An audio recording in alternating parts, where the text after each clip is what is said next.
Good morning बच्चों। मैं आपके सामने फिर से एक बार नए टॉपिक के साथ प्रस्तुत हुई हूँ और हम आपको पढ़ा रहे थे बीएड फर्स्ट ईयर में सेकंड पेपर। और आज हमारा ये सेकंड पेपर का 6th चैप्टर स्टार्ट कर रहे हैं, जिसका नाम है आर्थिक विकास के साधन के रूप में शिक्षा। मीन्स आर्थिक विकास के साधन के रूप में शिक्षा के द्वारा हम किस प्रकार आर्थिक विकास को बढ़ा सकते हैं, इस चैप्टर में हम ये चीज पढ़ेंगे। तो आज हम स्टार्ट करते हैं। सबसे पहले आर्थिक विकास का अर्थ पहले हम समझेंगे, उसके बाद हम इसके बाद आगे पॉइंट समझते जाएंगे। तो चलिए स्टार्ट करते हैं। पहले समझते हैं आर्थिक विकास का अर्थ। तो एक किताबी भाषा में हम समझ सकते हैं, लिखेंगे आर्थिक विकास का अर्थ है देशों, क्षेत्रों या व्यक्तियों की आर्थिक समृद्धि में वृद्धि को आर्थिक विकास कहते हैं। मीन्स देशों, जहाँ देश, क्षेत्र या व्यक्तियों की आर्थिक समृद्धि मतलब आर्थिक विकास जो होता है देश में, क्षेत्रों में या व्यक्तियों में, उस वृद्धि को हम आर्थिक विकास कहते हैं। नीति निर्माण की दृष्टि से यह आर्थिक विकास उन सभी प्रत्ययों को कहते हैं जिनका लक्ष्य किसी जन समुदाय की आर्थिक स्थिति व जीवन स्तर के सुधार के लिए अपनाए जाते हैं। मीन्स नीति निर्माण, किसी निर्माण की दृष्टि से आर्थिक विकास उन प्रयत्नों को कहते हैं जिनका लक्ष्य किसी जन समुदाय मतलब किसी जनता के लिए, जनता के समुदाय के लिए आर्थिक स्थिति और उसकी आर्थिक स्थिति और उसके जीवन स्तर को सुधारने के लिए अपनाए जाते हैं। उसे हम बोलते हैं आर्थिक विकास। जैसे नॉर्मल शाब्दिक अर्थ में या आमतौर की भाषा में हम समझ सकते हैं। जैसे आप लोग जानते हैं कि मनुष्य जो है अपने जीवन को सुखमय बनाने के लिए या आनंदमय बनाने के लिए कुछ नए पक्षों का विकास करता है ना, कुछ नए पक्षों का विकास करता है। जैसे बौद्धिक विकास, आध्यात्मिक विकास और आर्थिक विकास, ये मुख्य पक्ष हैं व्यक्ति के विकास के लिए। तो जब व्यक्ति इन तीनों पक्षों का विकास करते हैं, बौद्धिक विकास, आध्यात्मिक विकास का विकास करता है सबसे पहले, तो इसके लिए उसे आवश्यकता पड़ती है शिक्षा की। जब वो बौद्धिक विकास और आध्यात्मिक विकास का विकास कर लेता है शिक्षा द्वारा, उसके बाद वो पहुंचता है आर्थिक विकास पे। आर्थिक विकास तब संभव हो पाता है जब व्यक्ति अपने जीवन में शिक्षा के द्वारा कुछ नए तत्वों को, कुछ नए रूल को या कुछ नए ज्ञान को सीखता है। तो इस प्रकार आर्थिक विकास हम कैसे समझ सकते हैं?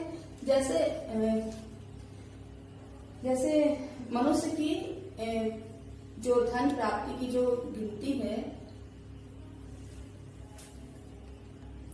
जैसे व्यक्ति के धन में वृद्धि को ही हम आर्थिक विकास कहते हैं। मतलब जब व्यक्ति की जो धन में वृद्धि होगी तो आर्थिक विकास कहते हैं। आर्थिक विकास तभी संभव है जब वृद्धि उत्पादन अधिक होता है। मीन्स जब आर्थिक विकास हमारा तभी संभव होता है जब प्रति व्यक्ति जो वो व्यवसाय करता है, जो भी कार्य करता है, उसके उत्पादन में वृद्धि होती है। इस प्रकार जब उत्पादन में वृद्धि होती है तो क्या होता है, उनकी आर्थिक स्थिति में मतलब आर्थिक जो धन कमाने की जो क्षमता है उसमें वो बढ़ती है और उसमें भी वृद्धि होती है। अब धन कमाने के लिए कैसे धन को बढ़ाने के लिए मुख्य 4 पॉइंट कौन कौन से हैं? पहला है शिक्षा, दूसरा है प्राकृतिक साधन, तीसरा है श्रम, चौथा है पूंजी। मतलब अगर हम अपने आर्थिक विकास को या अपनी आर्थिक स्थिति को सुधारना चाहते हैं या बढ़ाना चाहते हैं तो हमें सबसे पहले क्या बोलते हैं, शिक्षा और प्राकृतिक साधन, श्रम और पूंजी की आवश्यकता पड़ती है। इसके इन 4 तत्वों के कारण हम अपने आर्थिक विकास को बढ़ा सकते हैं। क्यों? क्योंकि जब मेरे पास उपयुक्त मात्रा में ये चारों चीज होंगी तो हम किसी भी उत्पादन में अपनी वृद्धि बढ़ा सकते हैं। जब हम वृद्धि को बढ़ाएंगे तो क्या होगा, हमारे धन में भी वृद्धि होगी। जब धन में वृद्धि होगी तो क्या होगा, हमारा आर्थिक विकास बढ़ जाएगा।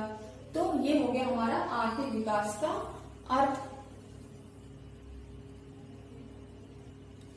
और आर्थिक विकास का अर्थ जब व्यक्ति का उत्पादन बढ़ता है और व्यक्ति के उत्पादन बढ़ने पे जो भी उसकी उत्पादन जो बढ़ रहा है उसकी जो सब उसका मतलब उपयोग सही मात्रा में हो और सही मात्रा में होने के बाद उसका प्रतिफल हमें सही मात्रा मिलता है, उसे हम आर्थिक विकास कहते हैं। तो आर्थिक विकास का अर्थ है उसकी आय में वृद्धि तथा उसका सर्वांगीण विकास। व्यक्ति के सर्वांगीण विकास में आर्थिक विकास महत्वपूर्ण है। तो जैसे आप लोगों ने समझा कि हमारा आर्थिक विकास का अर्थ, और इसके बाद बच्चों हम समझेंगे आर्थिक विकास की परिभाषा। तो ये दो परिभाषाओं को हमने लिख रखा है। ये दो परिभाषाओं में आर्थिक विकास की अलग अलग जो अर्थशास्त्री हैं उन्होंने अपने विचारों में अपने शब्दों में क्या बताया है, चलिए समझ लेते हैं। तो पहला हमारा आर्थिक विकास है, हमारी परिभाषा है मायर के शब्दों में। मायर एक अर्थशास्त्री हैं, इन शब्दों में उन्होंने क्या कहा है अपने विचारों में कि हम आर्थिक विकास को उस प्रक्रिया के रूप में परिभाषित कर सकते हैं। मतलब ये जो है ये आर्थिक विकास को उस प्रक्रिया के रूप में परिभाषित कर सकते हैं जिसमें एक देश की वास्तविक प्रति व्यक्ति आय दीर्घ काल तक बढ़ती है। एक देश मतलब कोई भारत, अमेरिका या कुछ भी देश की वास्तविक प्रति व्यक्ति आय जो दिखती है कि अगर कोई व्यक्ति अगर 5,000 कमा रहा है तो उसका 5,000 है, और ये भी नहीं कि कोई दिखा रहा है कि उसकी वास्तविक आय ज्यादा है, मतलब उसकी इनकम ज्यादा है और वो दिखा कम रहा है। तो जो व्यक्ति कमा रहा है और जो दिखा रहा है वो दोनों इनकम एक समान होनी चाहिए। तो प्रति व्यक्ति वास्तविक आय दीर्घ काल तक बढ़ती है। मीन्स जो भी व्यक्ति की वास्तविक आय है वो दीर्घ काल तक बढ़ती जाती है, उसी को ये क्या बोलते हैं आर्थिक विकास कहते हैं। दूसरा क्या है, बिल्विल के अनुसार आर्थिक विकास वह प्रक्रिया है जिसके द्वारा आर्थिक व्यवस्था की वास्तविक राष्ट्रीय आय में दीर्घ काल में वृद्धि होती है। मतलब इनका कहना कि आर्थिक विकास वह प्रक्रिया है जिसके द्वारा आर्थिक व्यवस्था की वास्तविक मतलब जो अर्थव्यवस्था है, अर्थव्यवस्था की जो वास्तविक राष्ट्रीय आय में अर्थव्यवस्था है उसकी जो वास्तविक जो दिखने वाली राष्ट्रीय आय में जो दीर्घ काल तक में वृद्धि होती है, जो वास्तविक आय है अर्थव्यवस्था की उसकी जो दीर्घ काल मतलब कई सालों तक जो वृद्धि होती है उसी को ये आर्थिक व्यवस्था मानते हैं। तो ये हमारा दो परिभाषा है। और बेटा बच्चों मेन पॉइंट लिख लीजिए, नोट कर लीजिए कि राष्ट्रीय विकास के दो सूचक क्या हैं। तो कुल राष्ट्रीय उत्पादन जीएनपी और दूसरा है प्रति व्यक्ति आय उत्पादन। ये हमारा मतलब राष्ट्रीय विकास के दो सूचक हैं। और इस पॉइंट को आप आर्थिक विकास के लास्ट में भी लिख सकते हैं, अर्थ के लास्ट में लिख सकते हैं। और या फिर अगर आपके पेपर में कोई क्वेश्चन आ जाए कि आर्थिक राष्ट्रीय विकास के दो सूचक क्या हैं, तो वो उस आंसर में आप इन दो सूचकों के नाम को लिख सकते हैं। आप इन पॉइंटों को अपने नोटबुक पे नोट करते रहिए। इसके आगे नेक्स्ट पॉइंट है, चलिए बच्चों हम लोग इसके आगे पढ़ते हैं आर्थिक विकास की विशेषताएं। मीन्स आर्थिक विकास को बढ़ाने के लिए क्या विशेषताएं होनी चाहिए, क्या विशेषताएं हैं। तो इनको हम पॉइंट बना पढ़ के इनको हेडिंग बना पढ़ के इनको हम पॉइंट में पढ़ेंगे। और ये हमारी 6 पॉइंट्स हैं जिनको हम समझेंगे। तो इसके लिए हमारा पहला पॉइंट है आर्थिक विकास की प्रमुख विशेषता राष्ट्रीय आय में वास्तविक वृद्धि होना है। मीन्स राष्ट्रीय विकास की जो प्रमुख विशेषता है, जो प्रमुख है बिल्कुल मेन विशेषता है, वो राष्ट्रीय आय में वास्तविक वृद्धि से होती है। जो वास्तविक वृद्धि राष्ट्रीय आय की दिखाई पड़ती है उसी को ये आर्थिक विकास समझते हैं। दूसरा है आर्थिक विकास एक गत्यात्मक प्रक्रिया है। मतलब आर्थिक विकास जो है वो कभी रुकती नहीं है, ये एक गतिवान या गत्यात्मक प्रक्रिया है जो चलती रहती है। दिन ब दिन इसमें मतलब उन्नति होती है, कम नहीं होती है। तो ये हमारी एक गत्यात्मक प्रक्रिया है। कौन? आर्थिक विकास। फिर क्या है तीसरा, आर्थिक विकास एक दीर्घकालिक प्रक्रिया है। दीर्घकालिक मतलब कई कालों तक या कई सालों तक चलने वाली प्रक्रिया है आर्थिक विकास। तो आर्थिक विकास एक दीर्घकालिक प्रक्रिया है जो जिस प्रक्रिया में अर्थव्यवस्था को बनाने के लिए कई सालों तक कार्य किया जाता है, उसी को हम दीर्घकालिक प्रक्रिया कहते हैं आर्थिक विकास के अंतर्गत। फिर फोर्थ पॉइंट हमारा है आर्थिक विकास वास्तविक प्रति व्यक्ति आय द्वारा मापा जाता है। इसकी फोर्थ विशेषता क्या है कि आर्थिक विकास को हम कैसे मापते हैं। आर्थिक विकास को हम जब हर व्यक्ति मतलब हर व्यक्ति आय, जो हर व्यक्ति की जो आय है, जो उसकी इनकम का स्रोत है, जब हम उसको मापते हैं तो हम आर्थिक विकास को माप सकते हैं।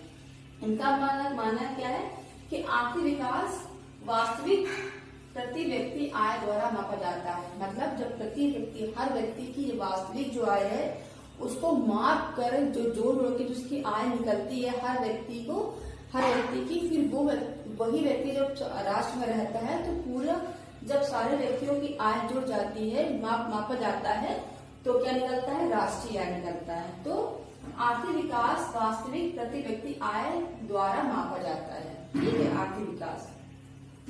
फिर पांचवा पॉइंट हमारा है आर्थिक विकास के चरों में गुणात्मक एवं संख्यात्मक उन्नति को व्यक्त करता है। मीन्स आर्थिक विकास जो है, जो विकास के चर हैं, उनमें गुणात्मक मतलब प्लस में या अच्छी उन्नति में, एवं संख्यात्मक मतलब गिनतियों में कि 1 स्टेप, 2 स्टेप, 4 स्टेप, 8 स्टेप जो उन्नति हुई है विकास आर्थिक विकास में, उसको ये व्यक्त करता है। तो आर्थिक विकास के चरों में, आर्थिक विकास जो है विकास के चर है उनमें गुणात्मक एवं संख्यात्मक उन्नति को व्यक्त करता है। गुणात्मक और संख्यात्मक एक जो चर है उनको उसमें व्यक्त कर जाता है और समझ सकते हैं, उस इन दोनों के आधार पर समझ सकते हैं कि आर्थिक विकास कितना हुआ है। इसका हमारा 6th और लास्ट पॉइंट है आर्थिक विकास एक व्यक्ति और समाज के जीवन में गुणवत्ता में सुधार का होता है। मतलब आर्थिक विकास जब अर्थ का विकास होता है या धन का विकास होता है तो एक व्यक्ति का जीवन और समाज, मतलब जब किसी व्यक्ति के जीवन में आर्थिक व्यवस्था बढ़ जाएगी या धन की उत्पत्ति बढ़ जाएगी तो उस व्यक्ति का जीवन भी सुधार होगा। ठीक है, और जब एक व्यक्ति का सुधार होगा और वही कई व्यक्ति मिलकर समाज बनता है, उसी तरह के कई व्यक्ति जो मिल जाएंगे एक मतलब ग्रुप के अंदर तो बन जाता है समाज। तो समाज में भी सुधार होता है ना, समाज के जीवन में सुधार होता है। तो इस प्रकार आर्थिक विकास एक व्यक्ति और समाज के जीवन में गुणवत्ता के सुधार को द्योतक है। आर्थिक विकास एक व्यक्ति और एक समाज के जीवन की गुणवत्ता, जीवन में जो अच्छी चीजें हैं, अच्छी जो गुण हैं, उसका द्योतक है कौन, आर्थिक विकास उसका सूचक है। तो बच्चों ये हमारे 6 पॉइंट हैं जिसको हमने पढ़ा। आज हमने क्या पढ़ा, आज हमने आर्थिक विकास का अर्थ, परिभाषा एवं विशेषताओं का अध्ययन किया। ये हमारा 6th चैप्टर का फर्स्ट पार्ट है और इसके बाद हम पढ़ेंगे इसका सेकेंड पार्ट। तो फिर हम आपसे मिलते हैं। प्लीज अपने नोटबुक में ये टॉपिक नोट करते जाइए और आई होप आप सबको ये सारे पॉइंट समझ में आ रहे होंगे जो मैंने बताया है। तो लर्न करते रहिए, समझते रहिए। फिर हम आपसे फिर से मिलते हैं नेक्स्ट क्लास में नेक्स्ट टॉपिक के साथ। नमस्ते, गुड बाय।